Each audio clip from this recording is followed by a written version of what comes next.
Good morning everyone, তোমরা সবাই কেমন আছো? আশা করি তোমরা সবাই খুবই ভালো আছো। আমিও খুবই ভালো আছি। তো আজকে সকাল সকাল চলে এলাম তোমাদের কাছে রেডি সেডি হয়ে যাব পুজো করাতে, কারণ আজকে হলো বিপত্তারিণীর পুজো। তো ওই জন্য 5টা ফল, পুজোর যা যা লাগে সেসব নিয়ে থালা সাজিয়ে চলে গেলাম পুজোর উদ্দেশ্যে। কারণ এই পুজোটা মাই করে, আমি এই পুজোটা প্রথমবার নিয়ে যাচ্ছি, মা নেই বলে। তো এই দেখো টোটো করে চলে আসার পথে দেখছি রাস্তাতে ট্রেনের জন্য গেট বন্ধ করে দিয়েছে। ট্রেন দেখে আমার মেয়ে কী আনন্দ, ওই দেখো লাফাতে লেগেছে ট্রেন দেখে। তো ট্রেনে ট্রেন দেখতে খুবই পছন্দ করে। ও যখন 1 বছরে তখন ওর বাবার কাছে গেছিলাম, তো ট্রেনে করে গেছিলাম। কি ডিস্টার্ব যে করেছিল, তারপরে ট্রেনে চাপতেই আমার ভয় লাগে। এই দেখো কমদের সঙ্গে কথা বলতে বলতে মন্দিরে পৌঁছেও গেছি।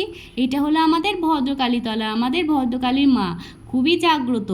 তো এই দেখো লাইন দিয়ে আমরা ঢুকে পড়লাম মন্দিরের ভিতরে মায়ের কাছে।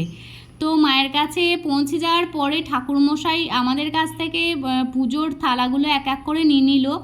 তো যা যা করার ঠাকুরমশাই করে নিল। এবার আমরা পুজো দিয়ে দিলাম এবং পুষ্পাঞ্জলিও দিয়ে দিলাম। তো পুষ্পাঞ্জলি দিয়ে দেওয়ার পরে এই দেখো ঠাকুরমশাই মাকে মালা পরিয়ে দিচ্ছে। এই দৃশ্যটা খুবই সুন্দর লাগছিল, তাই তোমাদের সঙ্গে একটু শেয়ার করে নিলাম। তো আমার পুজো দেওয়া কমপ্লিট, বাড়িও পৌঁছে গেছি। তো আজকে ভিডিওটা এই পর্যন্তই, পরে একটা অন্য ভিডিও তোমার সঙ্গে দেখা হচ্ছে। Bye bye.